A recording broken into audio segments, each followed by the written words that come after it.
Welcome back, dear viewers. We are still on Smart 24 TV, the television that teach, inform. Our focus is to look at how we can transform the economy of this country. And that deals none other than the improvement of the well-being of our citizens. Our topic of discussions remain, and our guests are still with us. Thank you for being with us. Privatization of education in developing countries. We are looking at a number of evidence, case-based, that the dear guests were able to articulate on during the first session. And again, we are looking at the policy implication of privatization. We continue to ask ourselves, and you over there, whether the private education provision delivers quality and improves or contributes to economic growth. Dear viewers, we are still with Mr. Paul Kawanguzi and Dr. Poncian Kabera. He is an education expert and, yes, the head of department of Victoria University. And also, they normally say our son from where? From church, yeah? From your district, from Mitiana. Busuju, yes, don't forget that. And he should also remind the viewers, his village, because he wants to see the economy of his village transforming, but with a better education system. We are not against the government-aided education system, which is the government-aided schools and universities, but we continue to look at this privatization, the privatization policy of the education system, whether we have a lot to put into on a correct line, or how best we can improve it to achieve the main goal of this country, economic transformation, quality. You're welcome, Mr. Paul, for some more minutes. Thank you, my good brother Joseph, for the compliments. One, I wanted to emphasize the impact of private schools vis-a-vis the collapse of our traditional schools. Vis-a-vis the collapse of traditional schools. I don't know whether it has been deliberate, and I don't, because when you look, when you actually cross-check, most of the former very powerful schools, the rate at which they are collapsing is actually very high. I really don't know the reasons, but you see their performance, their ranking. If you look at their structures, just look at the structures. Some of the structures are very old. I don't know whether it is deliberate by government that they don't even want to revamp even the appearance of the structures. I don't know whether government is just slow simply because it has this effort from private schools. Simply because there are many private schools surrounding, government is not moved to even improve, for example, the teaching infrastructure in the other place. They're not concerned because there are many schools around. And I've also seen wherever there's been a very powerful education, traditional school, they emerge as a very powerful private school.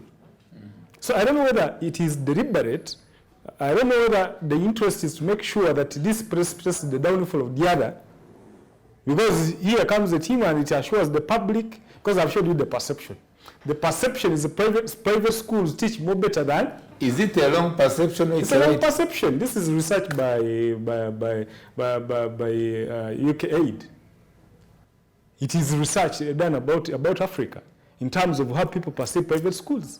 Uganda or Africa? In Africa. And Uganda is part of Africa. I have seen this. I have seen this happen.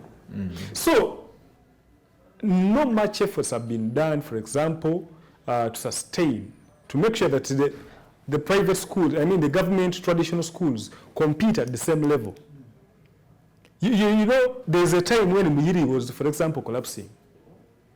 You can check Muhiri Primary School. These schools, we reached a point where they could not even get a single first grade, for example. I'm not saying that getting a first grade is a measure of performance. But now that it is the kind of grading that we have, there was that time. Of course, a lot of improvements have been made right now. I think the local leadership in Busoga came up and said, now, how do we lose? So they started developing some methods of how to make sure that the schools get there. But several schools have actually collapsed. If you go to Bukedi, those schools called Bukedi College Kachonga, many of these schools have collapsed. Actually, few schools have maintained, very few. And those ones that have maintained, I don't know whether they are on the foundation of the church. Mr. Paul, that's why I'm coming in to harmonize our information. Yes. And so that the viewers, they are following critically. We admit that most of the government-aided schools, most of them, they have collapsed. And that's why I remained, fighting with my conscience in a reception of the presentation. And yet again, we agree that there is a perception, but to me, which even if I could not show a position, but at least I have the honors to show what is happening, that the private schools are delivering much more better than the government-aided schools. And the perception, according to the research given, partly there is a belief that no, it's a wrong perception. But again, for reality, if we go to the realization of what is happening, it is true when you go to public institutions, you go to especially the tertiary institutions, Makerere University, is still doing best. Yes? I qualify that one. But when you go to these secondary schools, and especially both in quality, in what they deliver, and what also comes out as learning outcome in terms of performance, the private school seems to be doing well in that. Much as there are challenges also encountered, which we're talking about school fees, computer learning, computer skills, and so forth. So how can we bridge that gap? Of course, one, I've just been doing what we call scenario building. I wanted to give you the reason why, wherever you see a powerful traditional school, there's always a powerful private school. There's a school of thought that some land grabbers are interested in the school collapsing, so that they start stealing part of the what? Part of the land. I think you are getting the point. So they want to see the school, for as long as it's collapsing, who will even mind? It is even easier. Remember, most of the land for these schools is not even what? It is not even surveyed. It's not surveyed, it is not registered. So the collapse is deliberate. Once you collapse, for them, they don't mind. Really? They go and register plots. They start owning those land. They start owning the plot. They start registering parcels of land on the school what? On the school land. Because I can tell you, go and check even your school where you went to, your primary school. I'm not even sure whether it has a title. My primary school. You might be here, but it may not be. My primary school has a title. Maybe you don't. You're not speaking on TV. You need to cross check. That's why I'm telling you. Okay. If you find shrewd land grabbers, they will take that land. It was based on the church. That's the. I think you are getting the whole thing. So for me, what I'm trying to tell you is that I wouldn't have any problem. I would want to see a private school that is established, but which actually qualifies to be a private what? A private school. So that it offers the much needed quality what? Quality education. Now we have in private schools without laboratories, they are there. No laboratories at all, but you see them mushrooming everywhere.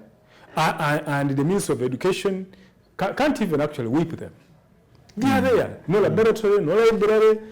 Provided somebody can hire out two rooms. There's even, I think you are getting the whole thing. And for me, this is my point of concern. If you decide to venture into education, be determined. Be like a banking institution. If you say, I want to become a bank, do you have what qualifies to be what? Even the Ministry of Education should actually guide you. Say now, according to the capital you have, you only qualify to run a pre-primary. You only qualify to run in nursery what? In nursery section. So that we know your capacity can only maintain in nursery what? In nursery section. From nursery, they would even add about 3 classes. They would say now, according to the resources that you have, now because you can't pay teachers, do you have the capacity to pay teachers? Do you have some curators? In banking, they will not allow you, because now we are joking with the future of these children. We give you our kids, you don't even have the capacity to pay teachers. The following day you run away with all the money, you won't pay teachers, the teachers will just run away. Remember, they can't even go to court to claim. So this is the scenario in which we are putting most of these teachers. So we must be sure that if somebody comes up and say, I want to operate a private school, that person has the capacity to run a private what? A private school. He's going to pay teachers, he's going to put decent structures, he's going to, because now the impacts of not paying the teachers is huge. In terms of quality, I have told it to you in terms of universities.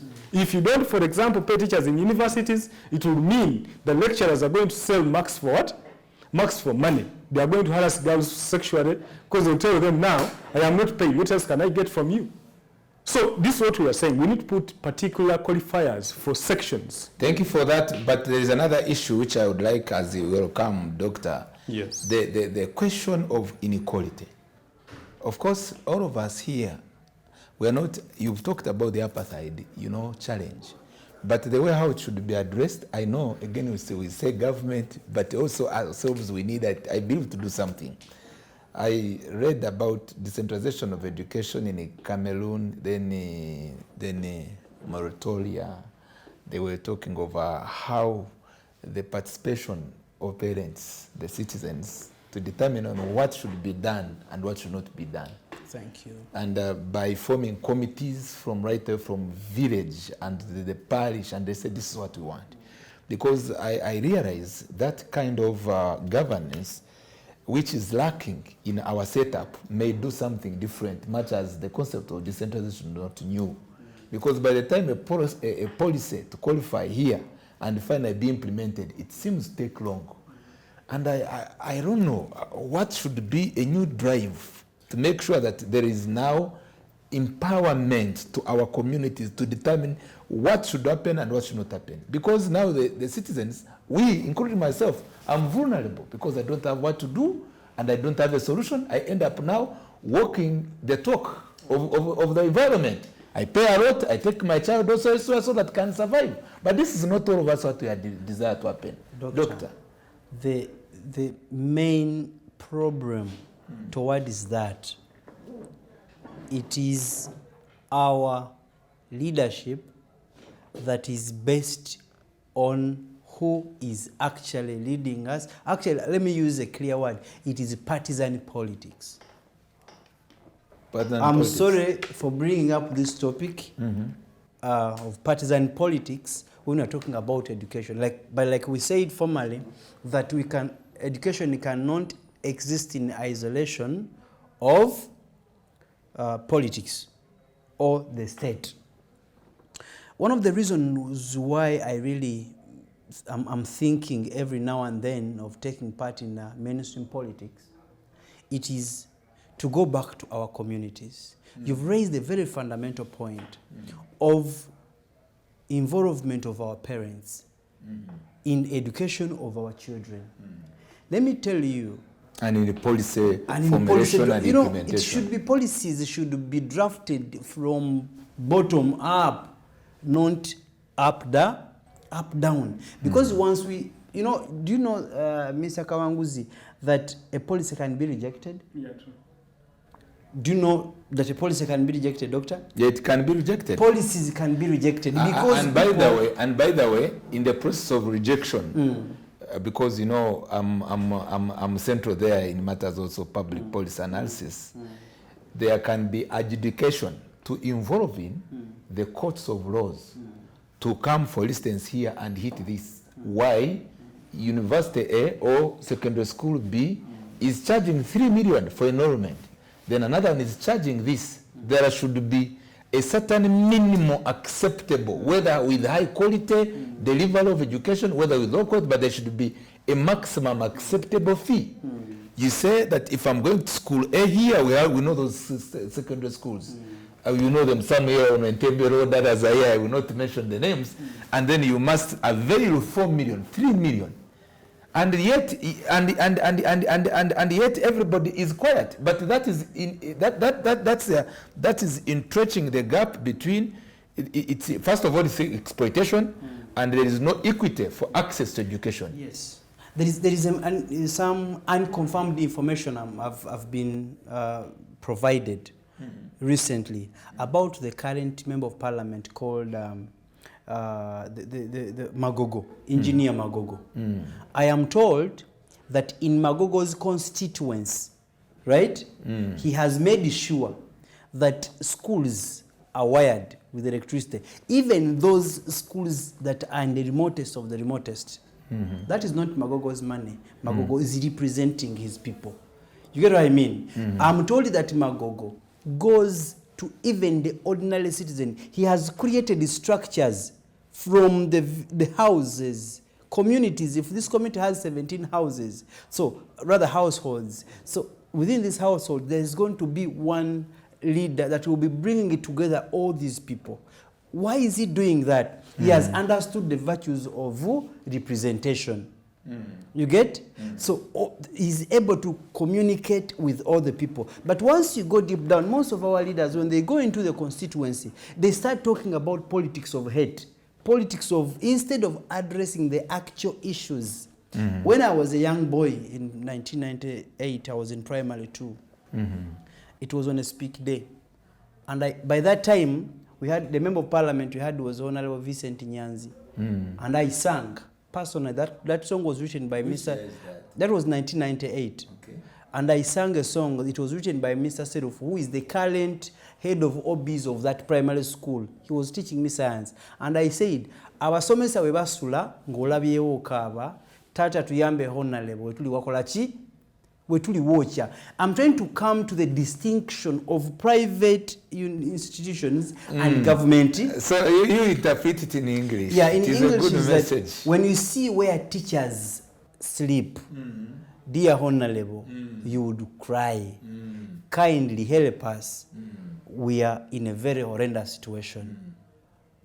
That building, the teachers' quarters, they are still the way they were, as dilapidated so you as they sang were. and things remain the same. Remained the what? Oh, sorry. Remained the same. But while the song still stands, Because it is a very good message. today, when I look at where I work at Victoria University, I would wish, I would actually wonder if a student from Victoria University can graduate and fail to perform to the best of his abilities.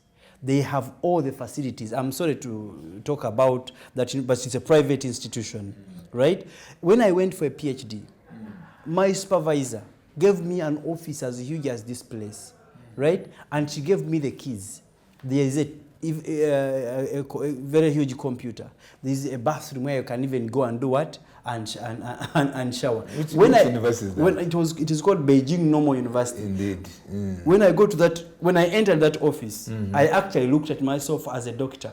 When you talk about quality, it is not about the content that is put in our heads. My brother Poka Wanguzi has articulated it very clear, talking about facilities.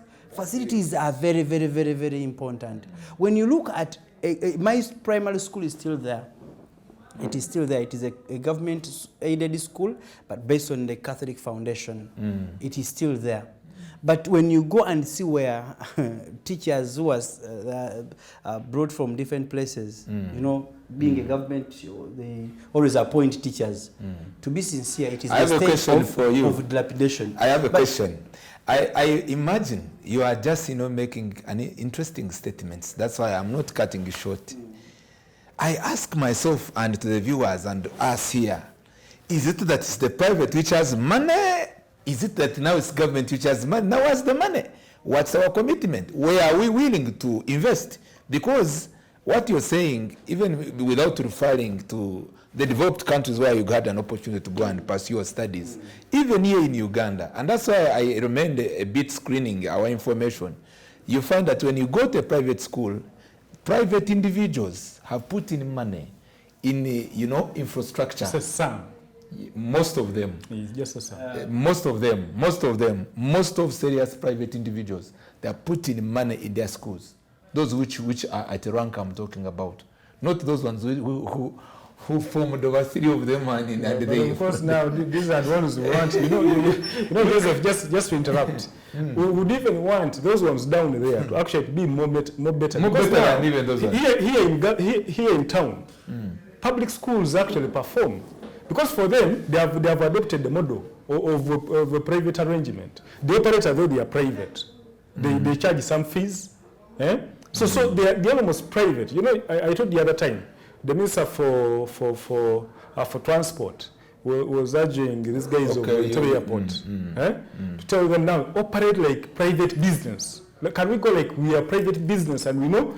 Just don't ever think like you're private entity. Say that we make profits. We should be profit-oriented.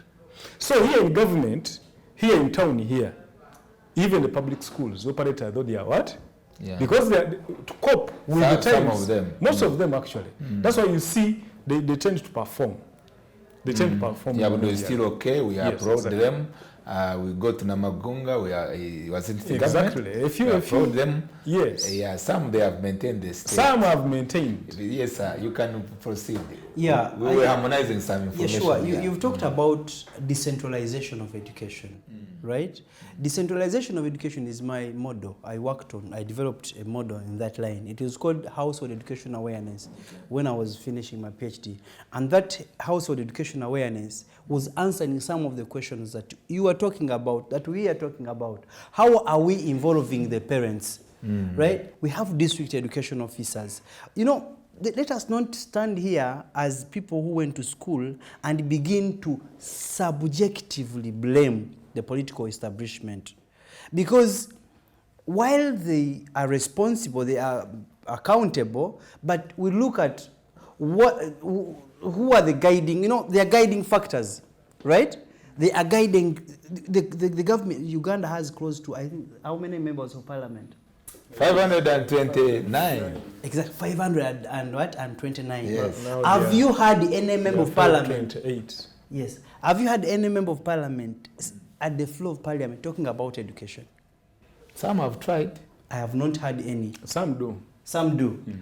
Okay. What do they talk about education? What strategic recommendations do they legislate in the parliament regarding education? Because, look, I'm still coming, Mr. Paul. We've got to trickle down education to communities to be able to curb the ever-increasing rate of dropout. We need to go deep down because we have community schools. If I put you together, if I bring you together and I tell you, look, let us work together, the government is going to give us some resources, but let us also put up infrastructures here. We can make bricks. It's about empowering and engaging the community. It is there that we are able to inform the district education officer about some of the predicaments in our institutions, in our constituency, in our communities, and district officer sends the information. Because, trust me, there is no government under the sun that is not willing to build its education sector. So what is happening? Because Dr. Ponchian, where the challenge is, and I stated it, only Mr. Paul brought in an intervention, but which either is communally determined, but again questionable at some level, because I remember in the district where I come from, that was Great Kabale. That's Great Kabale. There is where a secondary school were charging some fees, intending to build the capacity of the school in terms of infrastructure and maybe allowances. So when a parent raised up hand, one who either whether called a stubborn parent or one was dissatisfied, say, Mr. President, there was a rally. Mr. President, we are being charged school fees under the universal secondary education. What's this? And that the head teacher, immediately there was a directive to be arrested and to be tried. By that time, arrested, then maybe whether it was transferred or not, that was another thing. So there is a challenge. In 2000, I was in primary 4. I nearly dropped out of school because I could not pay 3,000 for construction fee. See, that's which year? That was 2000. I was in P4. 2000? Yes. Only 3,000? Only 3,000. I could not afford that money. But does that mean that my grandmother, the one I was living with, couldn't afford that money?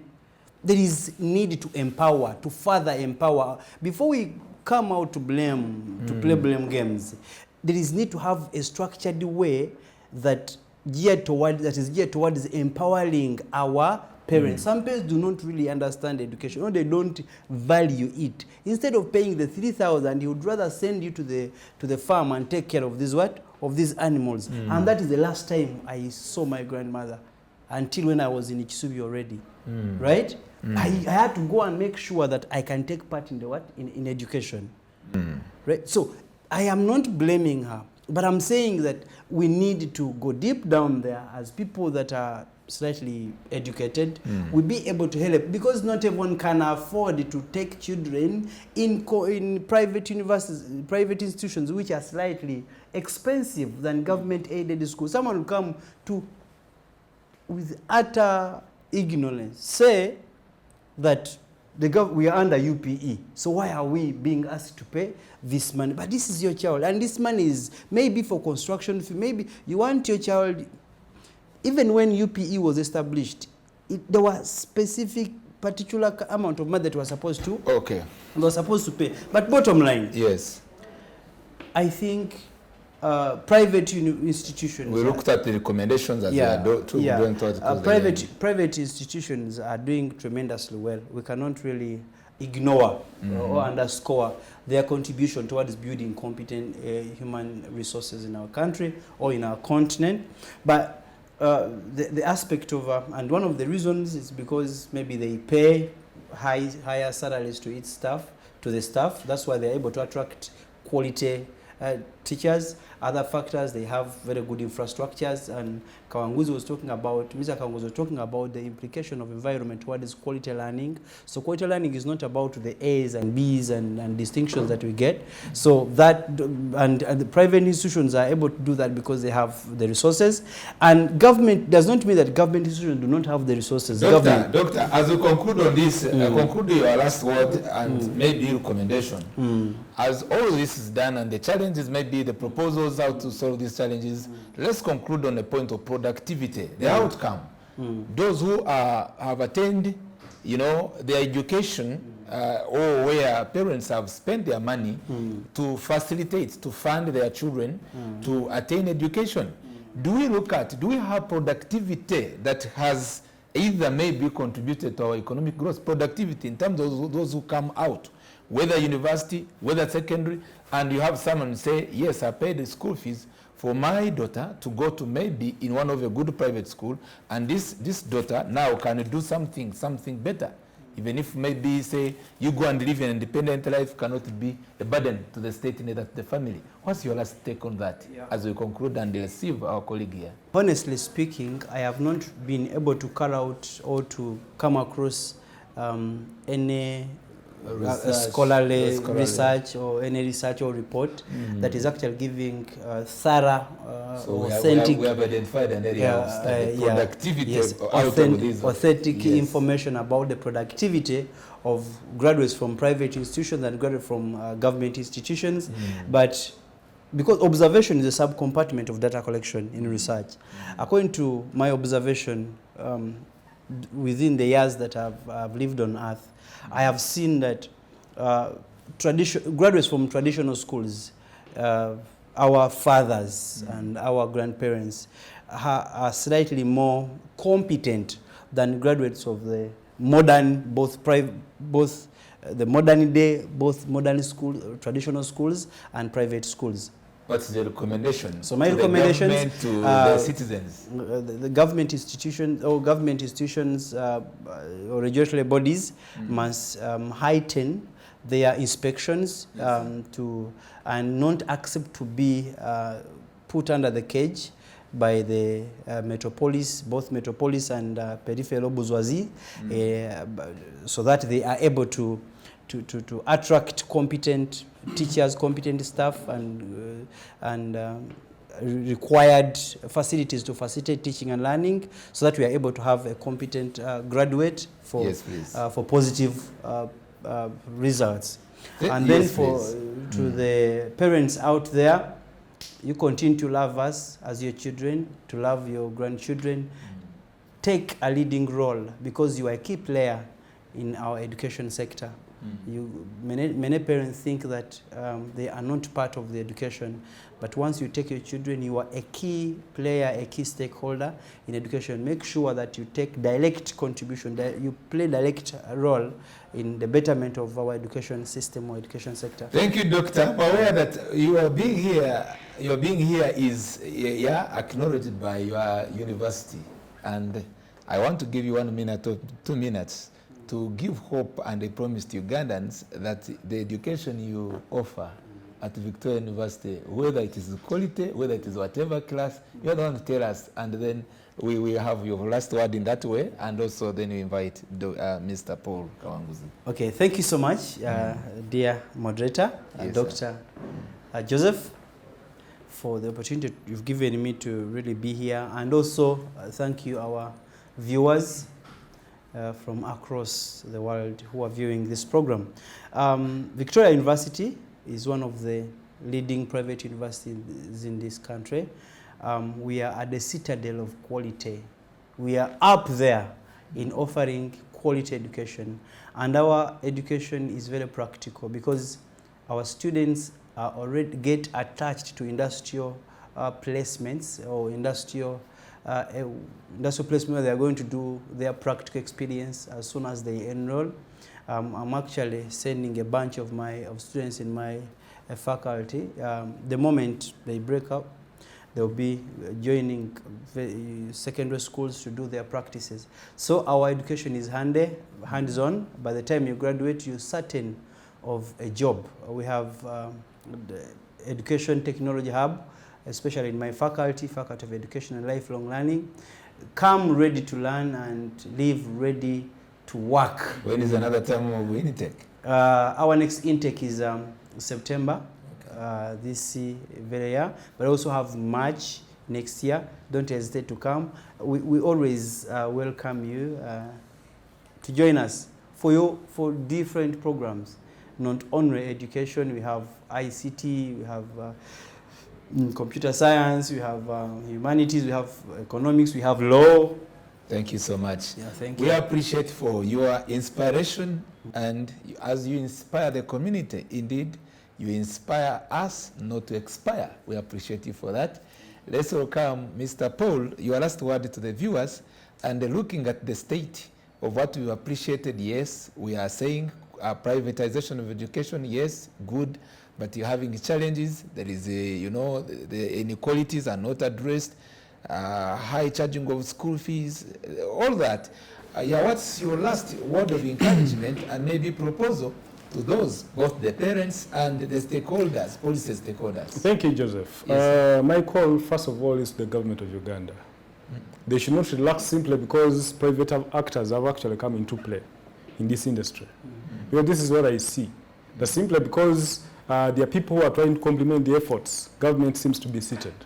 If in any case, I would wish to see more partnerships with the private schools. Can we look at them? Can we look at these private schools that can't actually afford to put a good learning environment? Can we support them? We had a problem during COVID, the issue of payment of teachers. Teachers of private schools were actually crying. Some schools were sold out. Teachers of private schools were crying, first of all, because of salaries. They spent almost 2 years without a what?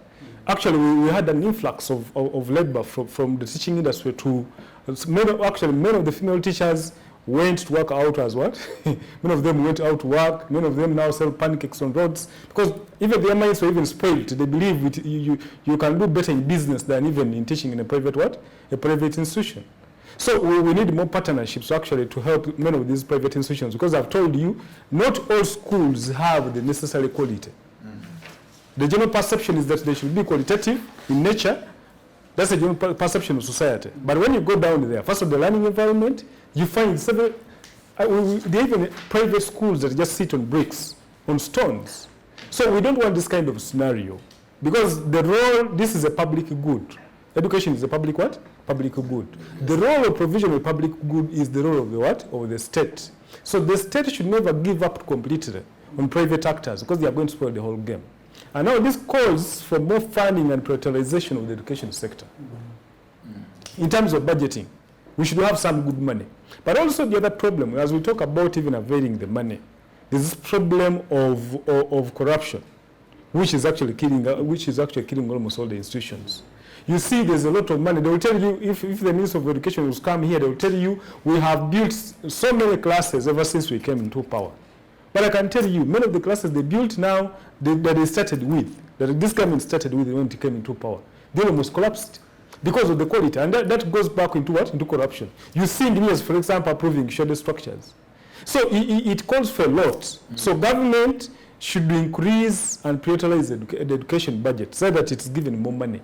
We said, whereas we say agriculture is the backbone, we should see which number is really in the queue. Where is education? Because we've realized that without prioritizing education, you cannot be anywhere. So, about the quality, we must get there. And of course, we're not saying all private schools are in this kind of category. No. Private schools in urban centers are doing well.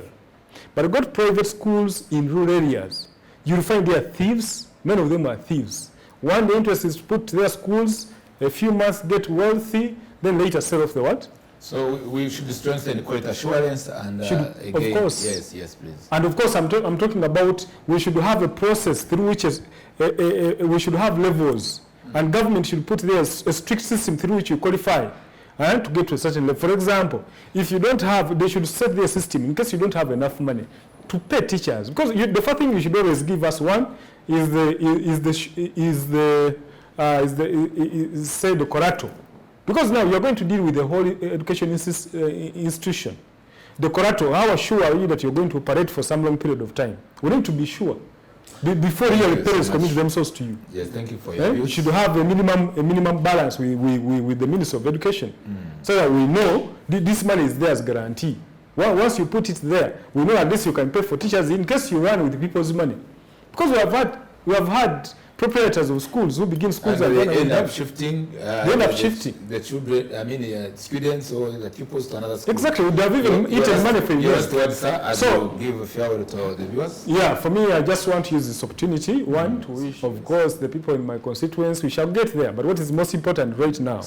So I want to thank you so much. My name is Paul Kawanguzi. Dr. Jesus, thank you for his calling upon us after coming and debating on issues. Yes, the management of Smart 24. You're just so good. Thank you so much. I appreciate you so much, Mr. Paul Kawanguzi, for your passionate submission that are aiming to shape the state of education in our country and hoping that we will indeed get there. The other time we were talking about some countries which are just models in terms of education. I pray that God will help us. Uganda becomes an education hub on the African continent, and I believe we can do it. We can do it. Yes, please. And I also appreciate Dr. Ponshan Kavera for your technical input, insight in this discussion. But I continue indeed to encourage the stakeholders and the viewers. We should not leave education to only the state, but the communities also have a role to play, the society that we are in, and looking at the responsibility of the parents who are grooming these children and what should be done best.